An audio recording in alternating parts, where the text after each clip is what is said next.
கரூரில் நகைக்கடை நடத்தி பல லட்சம் ரூபாய் மோசடியில் ஈடுபட்டு 3 மாதங்களாக தலைமறைவாக இருந்த நபர் போலீசில் சிக்கியிருக்கிறார். பழைய நகைகளை புதிய நகைகளாக மாற்றிக் கொடுக்கப்படும் என விளம்பரம் கொடுத்து கைவிரித்த சம்பவத்தில் நடந்தது என்ன?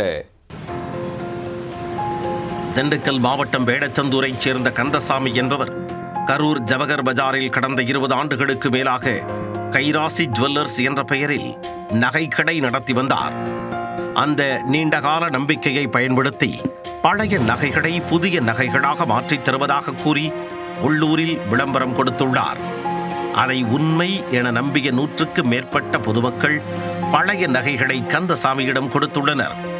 மேலும் புதிய நகை செய்வதற்கான முன்பணம் என கூறி பல லட்சம் ரூபாயை பல தவணைகளாக கறந்துள்ளார். ஆனால் சொன்னபடி பழைய நகைகளை புது நகைகளாக மாற்றிக் கொடுக்காமல் அலைக்கழித்து வந்துள்ளார். ஒரு கட்டத்தில் நகைக்கடையை இழுத்து பூட்டு போட்டு பூட்டிவிட்டு கந்தசாமி தலைமறைவானார். இதனால் பாதிக்கப்பட்ட மக்கள் கரூர் நகர காவல் நிலையத்தில் புகார் அளித்தனர். மாவட்ட காவல் கண்காணிப்பாளரின் உத்தரவின் பேரில் தனிப்படை அமைக்கப்பட்டு தீவிர தேடுதல் வேட்டை நடத்தப்பட்டது.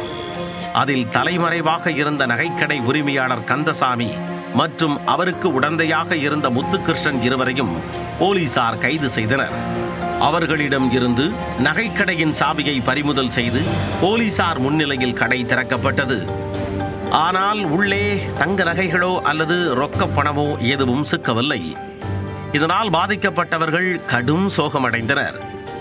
இருப்பினும் நகைகள் விரைவில் மீட்கப்பட்டு உரியவர்களிடம் ஒப்படைக்கப்படும் என போலீசார் உறுதியளித்து பிடிபட்ட இருவரையும் நீதிமன்றத்தில் ஆஜர்படுத்தி சிறையில் அடைத்தனர்.